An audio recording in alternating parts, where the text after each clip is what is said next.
Hi friends, வணக்கம். இன்னைக்கு நம்ம ஒரு சுவையான டேஸ்டான டொமேட்டோ பிக்கிள் தாங்க செய்ய போறோம். இந்த பிக்கிள் ரொம்பவே டேஸ்டா இருக்கும். தோசை, சாதம், சப்பாத்தி எல்லாத்துக்குமே ரொம்பவும் சூப்பரா பொருந்தும். இது எப்படி செய்யலாம்னு பார்க்கலாம். வீடியோக்குள்ள போறதுக்கு முன்னாடி ஃபர்ஸ்ட் டைம் சேனலை பார்க்குறீங்கன்னா சப்ஸ்கிரைப் பண்ணிக்கோங்க. பக்கத்தில் இருக்க பெல் ஐக்கான் நோட்டிஃபிகேஷனில் ஆளுங்கிறதையும் கிளிக் பண்ணிக்கோங்க. அப்போ தான் நான் போடுற வீடியோஸ் உடனுக்குடன் உங்களுக்கு நோட்டிஃபிகேஷன் வரும். இன்றைக்கி பார்த்தீங்கன்னா நான் 1.5 கிலோ தக்காளி எடுத்திருக்கேன். தக்காளி எடுத்துகிட்டு இந்த மாதிரி நீல வாக்கில் நல்லா பொடி பொடியாக ஸ்லைஸ் பண்ணிக்கிட்டேன். தின்னான ஸ்லைஸாக இந்த மாதிரி கெட்டி தக்காளியாக எடுத்துக்கோங்க. நல்லா பழுத்த தக்காளியாகவும் எடுத்துக்கோங்க. நான் இன்றைக்கி பெங்களூர் தக்காளி தான் எடுத்திருக்கேன்.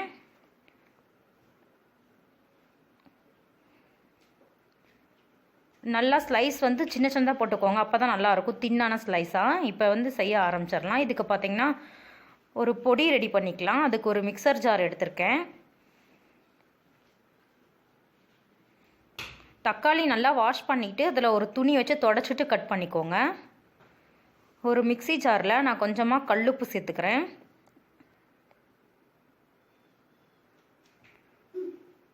இதே மிக்சி ஜாரில் இன்னும் கொஞ்சம் வெந்தயம் கொஞ்சம் சேர்த்துக்கலாம். ஒரு 1/4 ஸ்பூன் போல் சேர்த்துக்கிறேன். அதிகமாக சேர்த்தா கசப்பு தன்மை வந்துடும். வரமிளகாய் சேர்த்துருக்கேன். இது வந்து காஷ்மீரி மிளகாய் ஒரு 5-6, அப்புறம் நார்மல் மிளகாய் சேர்த்துக்கலாம். ரெண்டும் மிக்ஸ் பண்ணி சேர்க்குறேன் நான் இன்றைக்கி. காரத்துக்கு நம்ம வேறு எதுவும் சேர்க்க போகிறது இல்லைங்க, அதனால் இதை பார்த்துட்டு சேர்த்துக்கலாம். நான் ஒரு 5-6 காஷ்மீரி மிளகாயும் அதே போல் நார்மல் மிளகாய் ஒரு 7-8 சேர்த்துக்கிட்டேன். இப்போ ஊறுகாய் செய்ய ஆரம்பிச்சிடலாம். இதுக்கு ஒரு பெரிய ஒரு அடிகனமான பாத்திரம் வச்சுக்கோங்க. இதில் ஆயில் சேர்த்துருக்கேன். நான் இன்றைக்கி வந்து நார்மல் ஆயில் சேர்த்துருக்கேன். நல்லெண்ணெய் இருந்தால் கூட சேர்த்துக்கோங்க, ஊறுகாய்க்கு நல்லாயிருக்கும். ஆயில் ஹீட் ஆகட்டும். ஆயில் ஹீட் ஆனது இதில் கடலைப்பருப்பு, கடுகு, உளுத்தம்பருப்பு ஒரு ஸ்பூன் போட்டு பொரிய வச்சுட்டேன். ஒரு 2 கட்டி பூண்டு நல்லா குட்டி குட்டியாக கட் பண்ணியிருக்கேன். ஒரு கைப்பிடி அளவு கருவேப்பிலை சேர்த்துக்கோங்க. அப்புறம் கொஞ்சமாக பெருங்காயத்தூள் இதுவும் இந்த இதில் சேர்த்துட்டு நல்லா இந்த பூண்டு பொரியை நல்லா வதக்கி விட்டுக்கலாம். பூண்டு வந்து நல்லா வதங்கணுங்க. அதே போல் கருவேப்பிலை நல்லா பொரிஞ்சு வரணும்.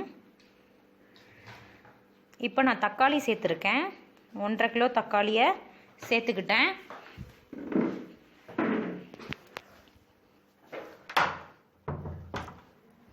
தக்காளி சேர்த்துட்டு இதில் வந்து மஞ்சப்பொடி சேர்த்துக்க போகிறேன். மஞ்சப்பொடி ஒரு ஸ்பூன் அளவுக்கிட்ட சேர்த்துக்கிட்டேன். இதை வந்து நல்லா நம்ம மிக்ஸ் பண்ணி விட்டுக்கலாம். நல்லா இந்த தக்காளியோட சேர்கிற மாதிரி கலந்து விட்டுக்கோங்க.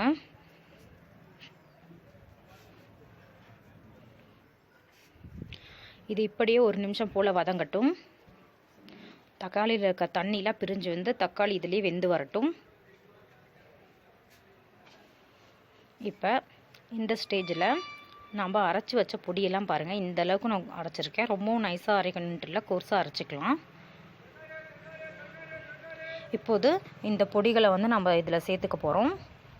நான் அரைச்ச பொடி வந்து நான் எடுத்த தக்காளி அளவுக்கு கரெக்டாக இருந்தது. அப்படியே நான் சேர்த்துக்கிட்டேன். மிளகாய் பார்த்திங்கன்னா ஒரு 12லேருந்து ஒரு 15 கிட்ட சேர்த்துக்கலாம். ஒவ்வொரு தக்காளி புளிப்பு தன்மை இருக்கும், அதை பொறுத்து சேர்த்துக்கோங்க. இந்த பொடியை சேர்த்துட்டு நல்லா நான் கலந்து விட்டுக்கிட்டேன். இதோட தக்காளியோட மேட்ச் ஆகிற மாதிரி நல்லா கலந்து விட்டுருங்க. உப்பு ஏற்கனவே சேர்த்து நம்ம அரைச்சிருக்கோம், அதனால் நான் இப்போ எதுவும் உப்பு போடலை. கொஞ்சம் நேரத்தில் பார்த்திங்கன்னா இந்த மாதிரி சுருண்டு வரும். அப்பப்போ நம்ம வந்து கரண்டி வச்சு கலந்து விடணும், இல்லைன்னா அடியில் பிடிச்சிக்கும். மூடிலாம் எதுவும் போடாதீங்க. அந்த தண்ணி வேத்த தண்ணி வந்துச்சுன்னா நம்மளுக்கு கெட்டு போயிடும் ஊறுகாய். இப்போ உப்பு பத்தலன்ட்டு உப்பு திரும்பவும் நான் சேர்த்துருக்கேன், கல்லுப்பு. இப்போ பாருங்கள் இந்த ஸ்டேஜில் வந்திருக்கு. தக்காளிலாம் நல்லா குக் ஆகிட்ருக்கும். இப்போ கெட்டியான புளிக்கரைசல் 1 ஸ்பூன் சேர்த்துருக்கேன். நல்லா திக்காக இருக்கணும், தண்ணி மாதிரி சேர்த்துறாதீங்க, கெட்டியாக இருக்கட்டும். இதே சேர்த்து நல்லா மிக்ஸ் பண்ணி விட்டுக்கிட்டேன். இப்போ பார்த்திங்கன்னா இந்த ஸ்டேஜில் வந்திருக்கு. இப்போ எண்ணெய் தெளிஞ்சு வர மாதிரி இருக்கும். இன்னும் நம்மளுக்கு நல்லா குக் ஆகி வரணும். இப்போ கொஞ்சமாக ஒரு 1/2 ஸ்பூனை விட கம்மியாக வெல்லம், பொடிச்சு வச்ச வெல்லம் சேர்த்துக்கிறேன். இது வந்து இந்த புளி இதெல்லாம் சேர்த்துருக்கங்காட்டி ரொம்பவுமே நல்லா ஒரு தூக்கலான டேஸ்ட் கொடுக்கும் ஊறுகாய்க்கு. அதனால் இதை சேர்த்துட்டு நல்லா மிக்ஸ் பண்ணி விட்டுக்கிட்டேங்க. இன்னும் கொஞ்ச நேரத்தில் நம்மளோட தொக்கு ரெடி ஆகிடும். அப்பப்போ கிளறி விடணுங்க. இப்போ பாருங்கள் இந்த ஸ்டேஜில் வந்திருக்கு. இன்னும் கொஞ்சம் நேரத்தில் நல்லா எண்ணெய் பிரிஞ்சு நம்மளுக்கு ரெடியாகி வந்துடும். இந்த தண்ணிலாம் இருக்குது சுருண்டு வந்துடும். இப்போ பாருங்கள் நல்லா நம்மளோட தக்காளி ஊறுகாய் வந்து நல்லா சுருண்டு வந்திருக்கு.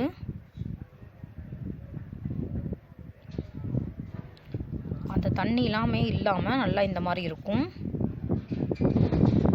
ஆயில் வந்து சுற்றி ஸ்ப்ரெட் ஆகட்டும். இதில் பார்த்திங்கன்னா நான் ஒரு 2 ஸ்பூன் கிட்ட ஆயில் சேர்த்துக்கிட்டேன். சேர்த்து சுட வச்சு இதில் சேர்த்து மிக்ஸ் பண்ணிக்கிட்டேன். இதில் சேர்த்துக்கலாம். ஏன்னா ஊறுகாங்காட்டி நிறையா ஆயில் இருந்தால் தான் நல்லாயிருக்கும், கெட்டு போகாமல் இருக்கும். அதுக்காக இதை சேர்த்து கலக்கி விட்டுட்டு நான் ஸ்டவ் ஆஃப் பண்ணிட்டேங்க.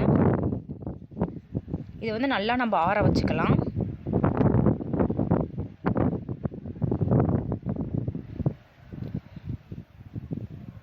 நல்லா நம்ம வந்து இதை ஆற வச்சுட்டு ஒரு ஏர்டைட் பாக்ஸ் இல்லை கண்ணாடி பாட்டில் இந்த மாதிரி இது பண்ணி ஃப்ரிட்ஜில் வந்து ஸ்டோர் பண்ணி வச்சுக்கலாம். வெளியே வச்சுருக்கலாம். ஒரு 10 நாள் போல் இருக்கும். ஃப்ரிட்ஜில் வச்சுட்டோன்னா இன்னும் கொஞ்சம் அதிகமாக இருக்கும். ஒரு 3 வாரம் போல் வச்சுருக்கலாங்க. இது தோசை சப்பாத்தி எல்லாத்துக்குமே சூப்பராக இருக்கும். கண்டிப்பாக இந்த ரெசிபி உங்களுக்கு பிடிச்சிருக்குன்னு நினைக்கிறேன். ரெசிபி பிடிச்சிருந்தா லைக் பண்ணுங்கள், ஷேர் பண்ணுங்கள். இன்னும் சப்ஸ்கிரைப் பண்ணிக்கோங்க. பக்கத்தில் இருக்க பெல் ஐக்கானையும்